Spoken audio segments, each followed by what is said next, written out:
Marinero que se fue a la mar y mar y mar. No, sí. Oh, ¿cómo era? Es así. Marinero que se fue a la Hola, hola, hola. mar y mar y mar. Chicos, ¿Qué? quiero que vean esto. ¿Qué es eso? Mira, A ver. Chingadera. mira, revisa esto. ¿Viste lo que dice aquí? Sí. Chamuco Papers. Exactamente. Esto sí nos acaba, ¿eh? Ajá, sí. Esto sí es Todas indignante. esas cifras estratosféricas Es indignante. es lo que no nos van a pagar. Eso es indignante que no nos han pagado. No solo eso, pero ¿ves esta columna? Es lo que ya debemos de pagar. ¿Cómo crees? nosotros. Nosotros tenemos Nosotros tenemos que pagar, o sea, no nos Así- van a pagar. ¿Te acuerdas lo que pasó en la revista, el Chamuco? Aquel editor que no nos nos transó. pagaba y hasta acabamos debiendo. Es lo mismo, mano. No me Nah, digas. no es cierto. Sí, pero aquí hay un oficio además que dice que la unidad de inteligencia financiera ya va a revisar nuestras cuentas. ¿Por qué? Y como las van a encontrar vacías, Se va a es burlar más de nosotros. sospechoso. Sí, no, es muy sospechoso que estén muy vacías. sospechoso. Pero en este país es sospechoso que tengamos Entonces, las cuentas así. yo les recomendaría. A Está ver, diciendo que Santiago puede ser. Nieto va a venir aquí Puede y ser, nos sí, va... sí. ¿Cómo crees? A ver, guárdate esto para ahí. ¿Cómo crees que va a venir? Ay, ya Porque, parece. o sea, no quiero que vean eso. Está tocando. Guárdalo. Está tocando. Guárdalo, chinga. Escóndelos.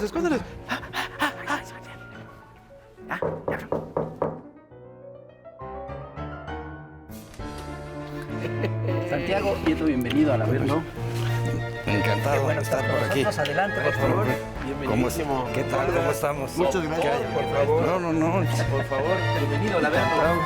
Bueno, pues muchísimas gracias por venir y yo creo que a la gente que ve nuestro programa les va a encantar tenerte aquí.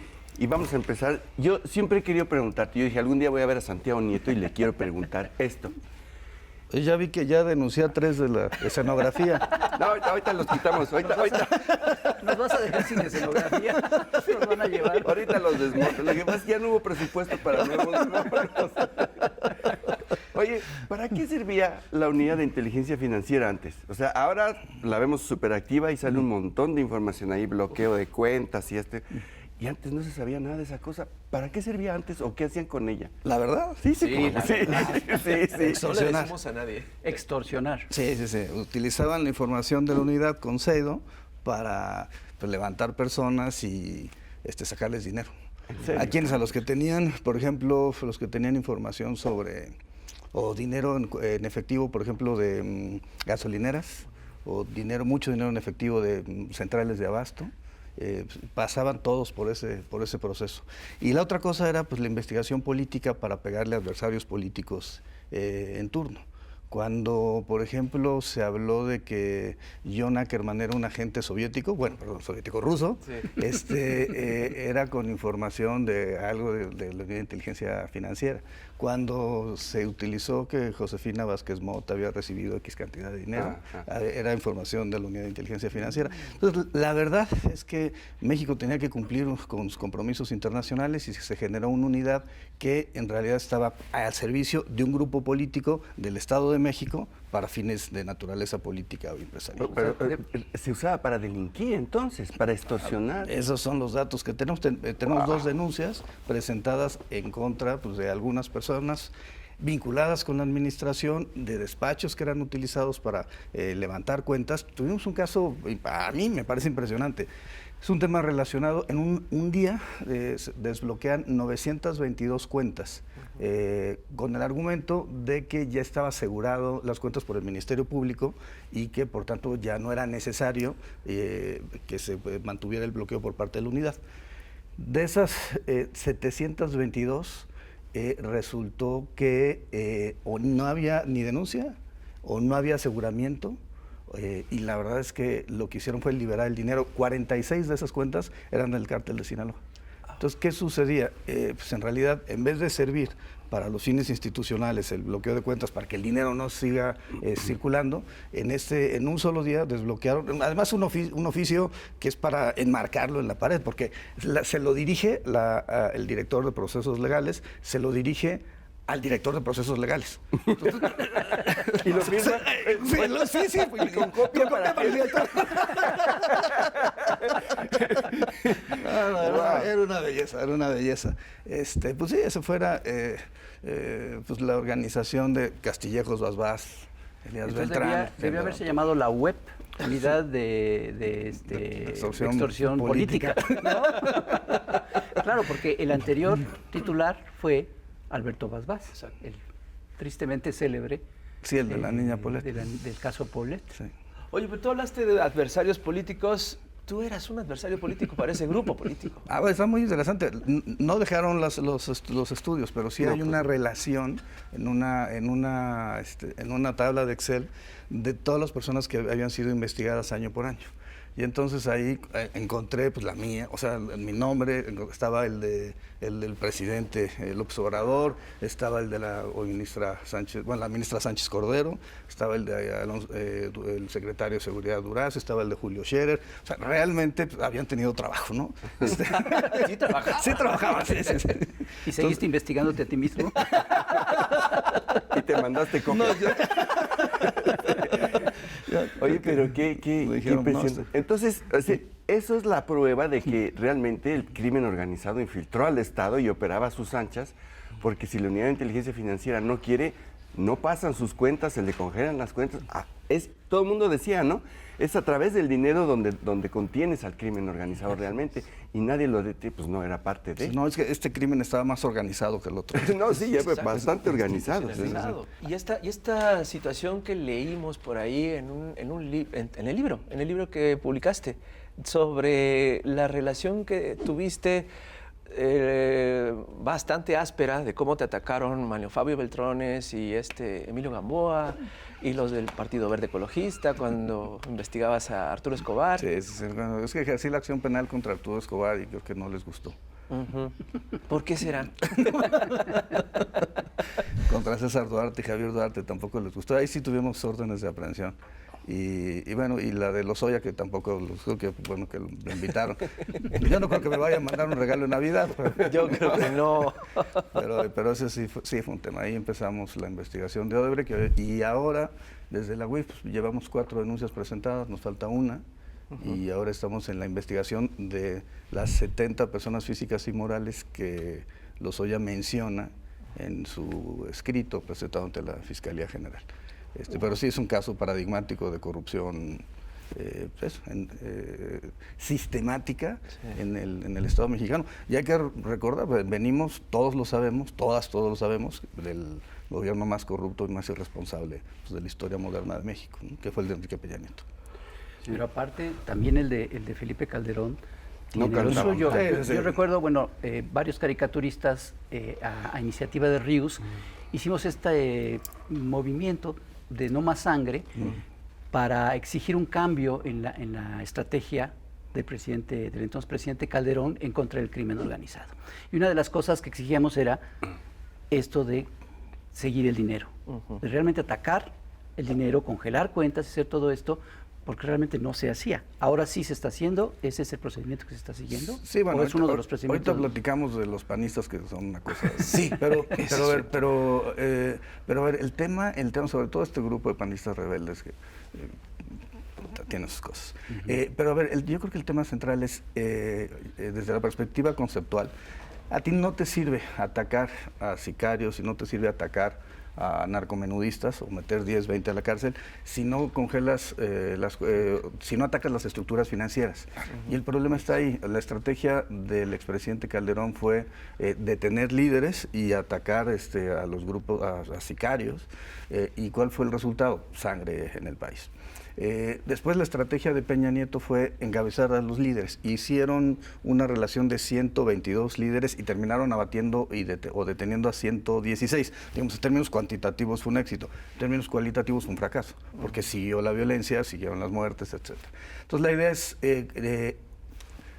si sacas a 10 o 20 narcomenudistas de la calle, no te sirve porque vas a tener recursos en la organización criminal para volverlos a contratar o volver a contratar a otra gente, cada vez más jóvenes. Los sicarios, los narcomenudistas son cada vez más jóvenes.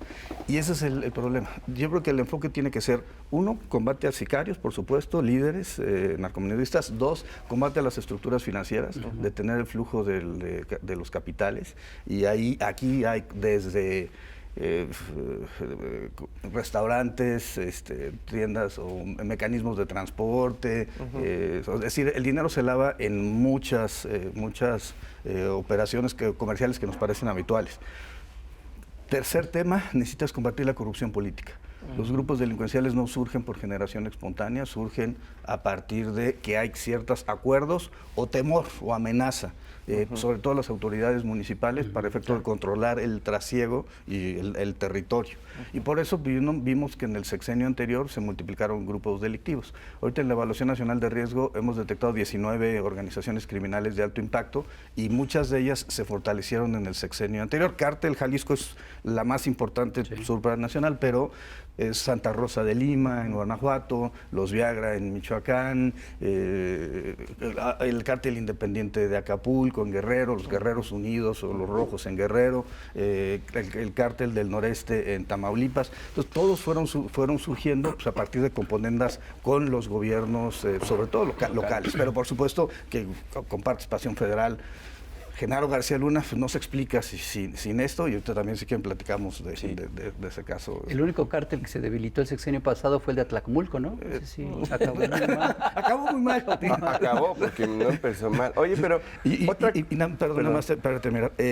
La corrupción judicial ministerial, que los protege, es decir, los juicios de amparo, claro. el no ejercicio de la acción penal. La corrupción del Ministerio Público está ahí en el no ejercicio de la acción penal. Y bueno, finalmente pues, hay que atacar la base social. Y la base social se ataca pues, con desarrollo regional, rural, programas sociales. Pero si no hay una estrategia integral en estos 5 elementos, no puede haber una disminución de la violencia. Y ese fue el principal error de Calderón y de Peña.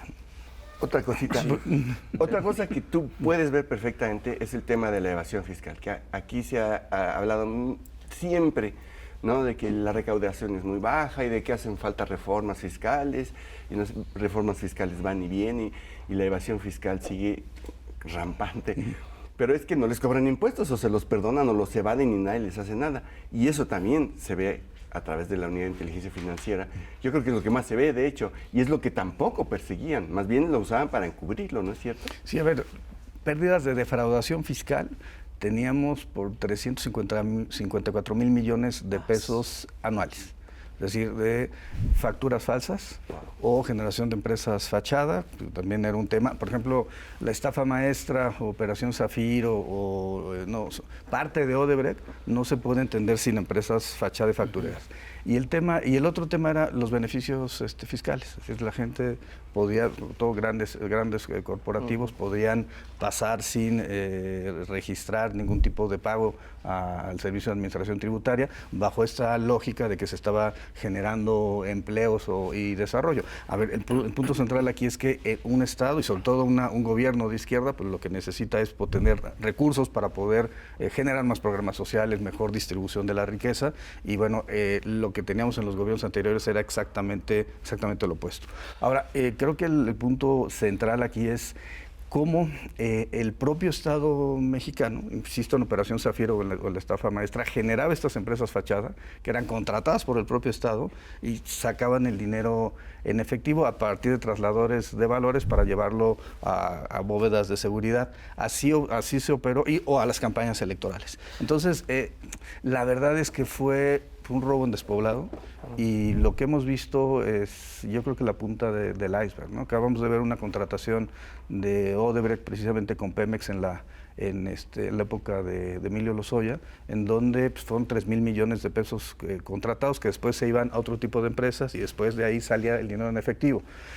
Vimos un caso así, una universidad donde se contrata a la universidad, 83 millones paga Pemex. De esos 83 millones, debo decir que ahí Lozoya no participó por lo que encontramos, pero eran 80 millones se van a esta empresa, y esta empresa empieza a distribuir entre los familiares de un servidor público de Pemex. Entonces, esa fue la mecánica de operación durante estos años. Y una belleza de estas es una empresa generada en Veracruz, en donde los accionistas son el despachador de una gasolinera y un vendedor de seguros. Y de repente esta empresa abre, suena lógico, cuentas en Panamá. Claro, no tienen pasaporte, nunca han salido del país, pero cuentas en Panamá. Y entonces Odebrecht, otra empresa, les deposita $1 millón a las cuentas en Panamá, algo muy natural. Una propina. Claro.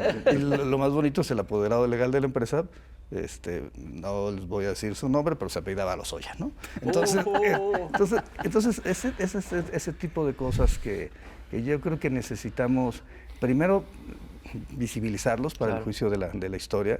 Yo lo he platicado en varias ocasiones, muchos de estos delitos, si nos vamos al gobierno de Fox, por ejemplo, el gobierno de Salinas, ya prescribieron, evidentemente, pero sí creo que se requiere hacer una investigación que pueda plantear una especie de comisión de la verdad sobre el impacto de la corrupción en México. Y hacerlo del conocimiento de todos. Tenemos que hacer un corte rápidamente para ir a ver a El Fisgón y sus universos paralelos y regresamos después de este corte. No se vayan. Aunque usted no lo crea, en México tenemos pruebas de que se pueden hacer viajes entre universos paralelos. Universos paralelos. En los Estados Unidos, en el estado de Nevada, existe una base militar aérea ultra secreta conocida como el Área 51. Todas las actividades de esta base están clasificadas como Top Secret. Si bien el gobierno de los Estados Unidos dice que allí se desarrollan experimentos con armamento avanzado y aviones experimentales, también corren versiones de que allí se resguardan naves extraterrestres, de que se realizan reuniones con alienígenas y de que se conservan los cuerpos de seres de otros planetas a los que se les habrían hecho varios experimentos, incluso autopsias. Hasta hace poco, los científicos cuánticos que asesoran a El Chamuco siempre habían considerado que las versiones que asocian al Área 51 con el fenómeno OVNI eran solo teorías conspirativas, dignas del periodismo más sensacionalista, mas no de la ciencia cuántica. Sin embargo, tenemos que rendirnos ante la evidencia. El Chamuco tuvo noticias de que en México también existe una base secreta que resguarda un objeto volador no identificado. Para salir de dudas, los expertos en universos paralelos de este programa visitamos esa base y constatamos que ese objeto volador sí existe y que, sin lugar a dudas, viene de otro planeta, de un universo paralelo. Logramos entrar al Área 51 mexicana, también conocida como el Área se encuentra uno, porque aquí se encuentra uno con un aparato volador que no es de este planeta. Es una verdadera nave espacial, porque en su interior hay mucho espacio para muy pocos. Es enorme y revela que los seres que aquí viajaban no se sentían de esta tierra. Eran seres superiores que contaban con tecnología superior y creían que se lo merecían todo. Esta es la oficina en la que se negociaba con todo a niveles muy superiores. Esta es la sala de juntas donde los seres de otro planeta se reunían para privatizar el universo. Esta es una ducha muy especial. Servía hasta para lavarse la conciencia. Este es el centro de entretenimientos donde nos veían hasta la cara. No queremos saber qué se hacía ni qué se negociaba en esta cama king size. Es claro que los tripulantes de esta nave espacial no eran seres de este planeta ni de este universo. Después de muchas especulaciones, tenemos una hipótesis sólida. Venían de un planeta llamado Planeta Io Nom E Junknax, que significa planeta, yo no me junto con nacos. Este planeta se encuentra en el universo paralelo en el que viven las élites neoliberales mexicanas. Para que no quepa duda de la existencia de este aparato, la lotería lo está rifando.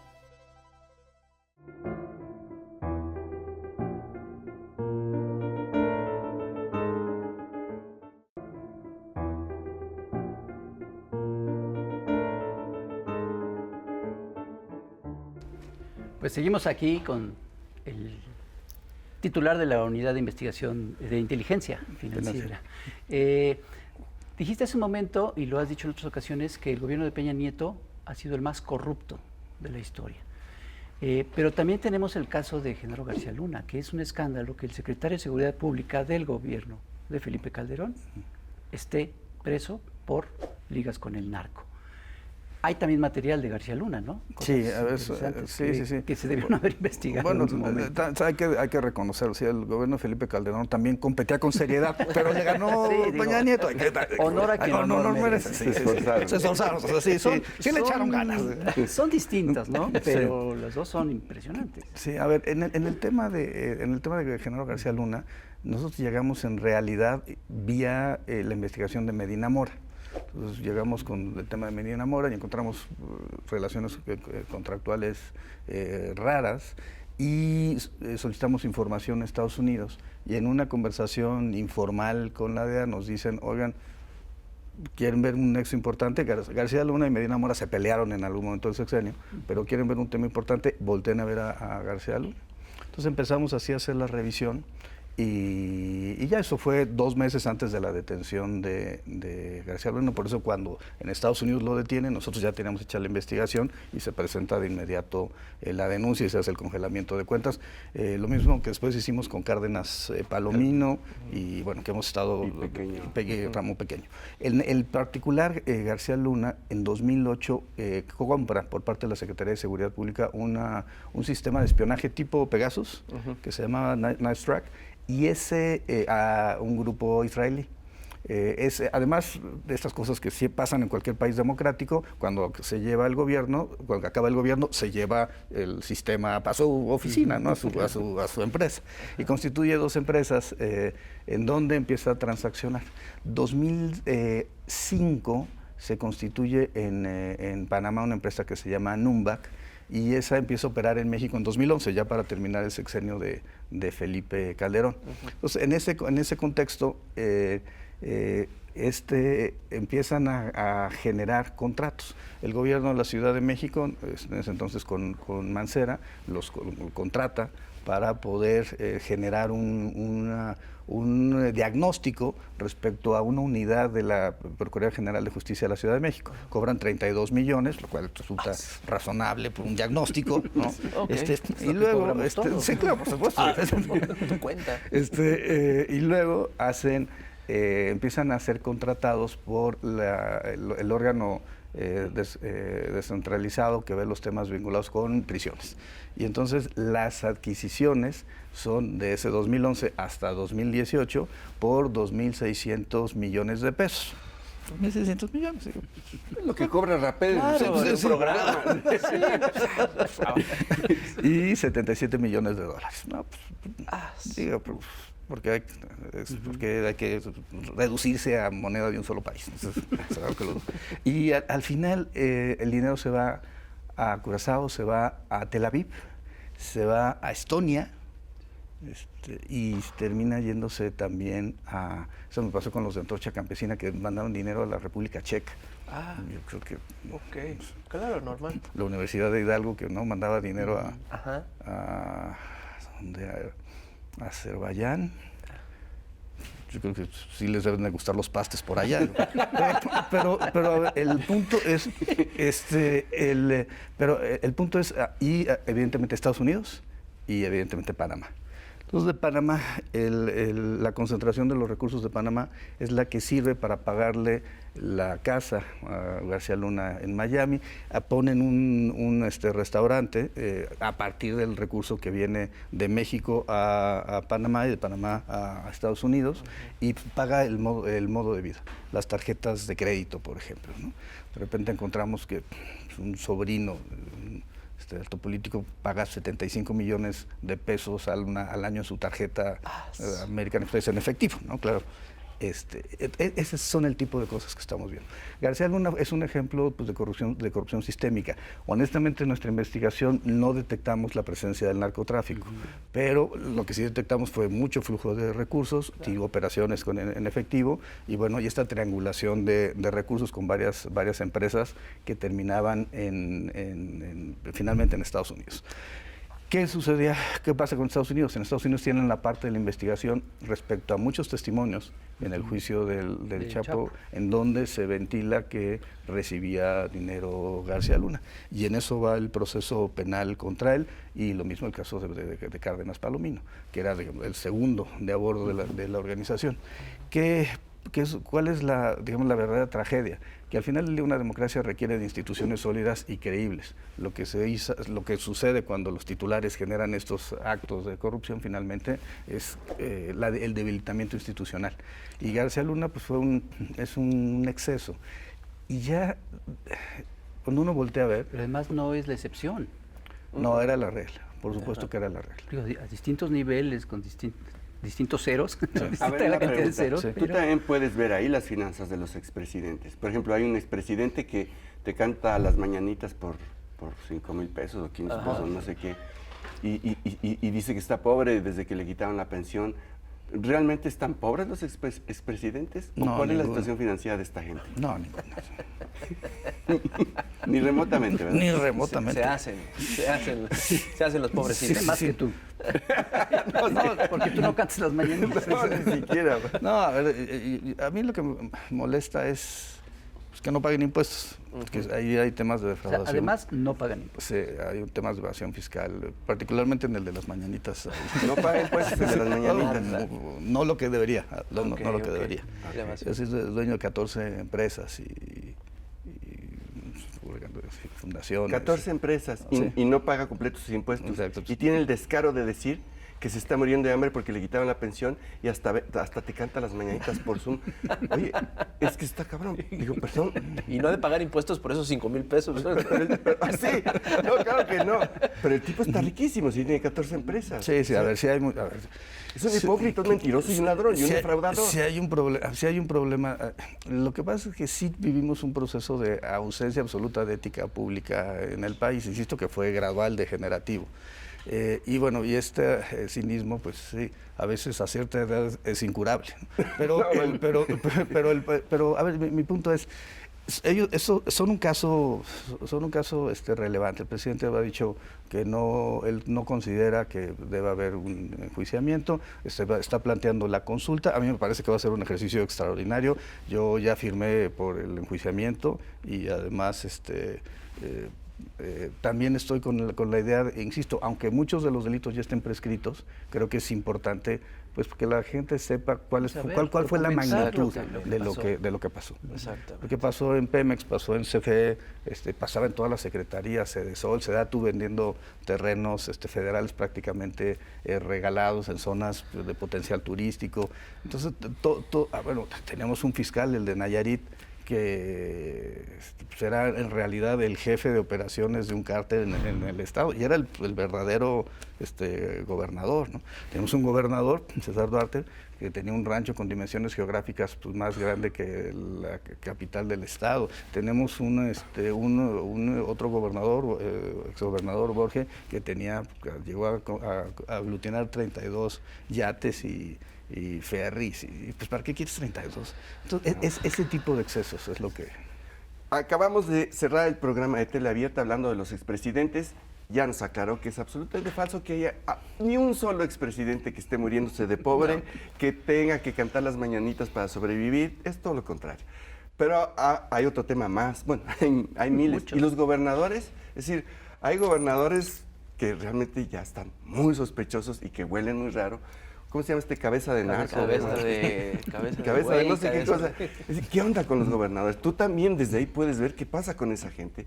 Sí, Porque los gobiernos de los estados están en manos de ampones también. Sí, a ver, la verdad es que sí vivimos un proceso donde la generación de gobernadores, como perdieron ciertos controles desde la federación, pues, se convirtieron en virreyes locales.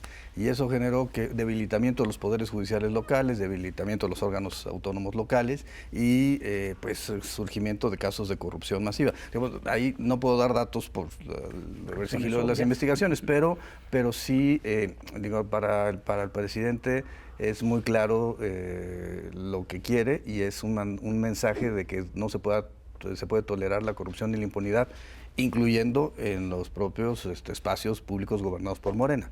La verdad es que pues no podemos permitirnos dar ese mensaje. Ahora, la verdad es que...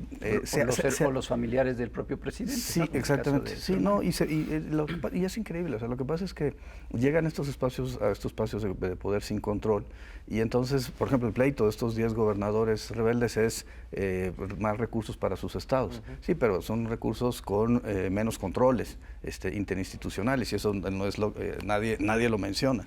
Y sobre todo esto que decíamos hace rato, ¿cómo pueden surgir los grupos delincuenciales de esa forma? No hay otra respuesta sino la omisión gubernamental por actuar contra ellos o la colusión finalmente económica. Los temas son temas económicos. El tema de la presa de Chihuahua es un tema económico. Todos los actores políticos involucrados, todos tienen algún tipo de cabecera de distrito de riego o una participación en empresas agrícolas. Es decir, no es un tema que sea puro... A ver, Reyes Baeza, pues no digamos, finísima persona. Y pobre. Pobre. Cantar mañanitas por Zoom tampoco. No. A ver, y ese es un ejemplo. El tema de la discusión sobre la energía eólica y el combate, que es muy interesante que sean los panistas los que estén impugnando a las decisiones de la Secretaría de Energía, tiene que ver también con algo, porque ellos generaron empresas para energía eólica, tienen pues, intereses. Que además se cuelgan de la CFE, o sea, generan 1 kilowatt y se cuelgan de... Sí, no, es un fraude finalmente. Entonces el asunto es, bueno, incluso pues, hay empresas que fueron generando para venta de todo tipo de cultivos y paralelamente impulsaban la legalización de la marihuana, pues si ya tenían la empresa para vender. Entonces ese es el tipo de visión empresarial. Y doble. Entonces, a ver, el punto central es... creo que uno de los objetivos del presidente es el combate, evidentemente, a la corrupción frontal. Entonces, no se pueden resguardar en una visión política o en generar conflictos sociales con la finalidad de proteger sus intereses. Y eso es finalmente pues, lo que se ve en una buena parte de esta discusión de los 10. Ahora, con varios de ellos, la verdad es que hemos trabajado bastante bien. Por ejemplo, con Corral trabajamos el tema de Duarte y pues, se ha trabajado bastante bien. Encontramos la red de empresas, obtuvimos información de Estados Unidos respecto a los prestanombres. Conviene a Corral. Bueno, pero fue un paso. Pero fue un paso. Y también, por ejemplo, con Alfaro pues, hemos trabajado temas sobre el cártel Jalisco Nueva Generación. Y bueno, la posición del presidente es nosotros tenemos que ayudar a los estados, pero también lo cierto es que el presidente tiene un nivel de legitimidad por sí solo que permite que se generen pues, condiciones en las cuales las políticas públicas que él está impulsando pues, prevalezcan. Y esto tiene que ver con Tren Maya, evidentemente, tiene que ver con desarrollo de programas sociales, etcétera. Y además yo pienso también mucho eso. ¿Qué hubiera pasado si en vez de apoyar directamente a las personas durante la pandemia, se hubiera apoyado a las grandes empresas con la idea de generar exenciones fiscales y después que se recibieran los recursos para generar más empleos? Hubiera tardado en llegar el dinero o a lo mejor no hubiera llegado durante 2 años después. Y mientras tanto, pues, la gente iba a estar sin dinero, iba a estar... Esto sí llegaba. Sí llegaba. Entonces, ¿cuál fue la posición del presidente? Fue, vamos a apoyar hacia las clases sociales menos favorecidas, y eso que nos ha permitido tener estabilidad y paz. Creo que este es un tema importante. Y yo creo que tenemos que seguir en esa trayectoria. Al final del día, pues, las democracias están viviendo procesos complejos. Esto de la idea de que la democracia a veces opera contra sí misma, ¿no? Pasó con Trump en Estados Unidos, el voto por el no a la paz en Colombia, la salida en el Brexit en Inglaterra. Entonces, lo que tenemos que estar pues, pensando es pasar de esta democracia electoral a una democracia sustantiva, de protección de derechos. Y para mí, y esto lo han dicho jueces mexicanos, hay un derecho fundamental que tenemos todas y todos para vivir en un medio ambiente libre de corrupción. Hay una convención internacional, Convención de Naciones Unidas en contra de la corrupción. México formó parte de ella, se firmó en Mérida. Y bueno, pues eso da un correlato derecho a todas las personas de que podemos vivir en un medio ambiente libre de corrupción. Pero bueno, esa es una parte de la actividad de la UIF, pero vemos temas de trata, de tráfico de órganos, de narcotráfico, evidentemente, y nos divertimos, es muy divertido. Santiago, la unidad a tu cargo es vital, es muy importante, pero también es muy importante la relación con la Fiscalía. ¿Cómo es esta relación? Sí. A ver, yo creo que hemos podido coordinarnos y trabajar bien. Ellos nos han solicitado como nunca información. O sea, en lo que va de la presente administración les hemos dado 1000 notas de inteligencia. Nos hemos presentado con ellos 164 denuncias en 2019 y hemos presentado, ahorita llevamos 73 2020. Y pues hay interrelación, mesas de coordinación. Finalmente, pues nadie es monedita de oro, pero bueno, creo que lo más importante es que vayamos avanzando hacia los fines. Y, por ejemplo, el tema de la Universidad Autónoma del Estado de Hidalgo, u otros, Rosario, Robles, etcétera, pues son temas donde ha existido coordinación entre las distintas áreas. Yo creo que es fundamental que podamos ir avanzando y bueno, yo lo que he planteado es mi reconocimiento al fiscal general, mi reconocimiento a ese equipo de trabajo. Se ha ido Fiscalía Anticorrupción, la Fiscalía Electoral. La verdad es que trabajamos muy bien y con ellos y tenemos que seguir en esa línea, porque además la política criminal de Estado tiene que abarcar prevención, tiene que abarcar seguridad, procuración de justicia, ahí la Fiscalía y las fiscalías locales llevan mano. La impartición de justicia, los jueces deben darse cuenta de la trascendencia de liberar a un narcotraficante o de liberar a un homicida. Cuyas cuentas también luego... Tuvimos uno que detuvimos por una orden de aprehensión que nosotros lo denunciamos y la Fiscalía Anticorrupción, la doctora Mijangos, obtuvo la orden de aprehensión. Nomás tenía 50 millones en sus cuentas, más de lo que le había pagado el Consejo de la Judicatura. Depósitos en efectivo. ¿No? Claro. Y tuvimos otros que lo que hacían es, con las casas del Infonavit, había despachos que las terminaban adquiriendo los créditos, sacando a las gentes de las casas para luego revenderlas. Y eso se hacía a partir de operaciones con los jueces locales, sobre todo Nayarit, Coahuila, Durango. Y uno de Coahuila pues, se equivocó y entonces terminó adjudicando casas de Durango, un juez local, claro, tiene esa competencia, pero todo formaba parte pues, de redes macro de corrupción. Y así fue. Oigan, pues nos tenemos que ir. No, se tiene que ir él. Se tiene que ir, sí, ¿verdad? La verdad es cierto. Nosotros seguiríamos aquí. Nuestra absoluta admiración, respeto, reconocimiento a tu trabajo, creo que es indispensable. Ojalá que se repita, que tengas clones en este país y en toda la historia de México. Pero pues nos tenemos que ir, maestro. En verdad te agradecemos muchísimo que hayas venido. Y también a nuestro público, señoras y señores, por favor. Agradecele a Pepe que vino. Pues, no muchas gracias, Pepe. Pesadilla. Muchas gracias, Elguera. Compartan este programa, por favor, porque en verdad creo que todo el mundo debe saber de esta enorme labor que hace Santiago Nieto. Doctor, Muchas gracias. Muchas gracias. Cuídense mucho y nos vemos a la próxima.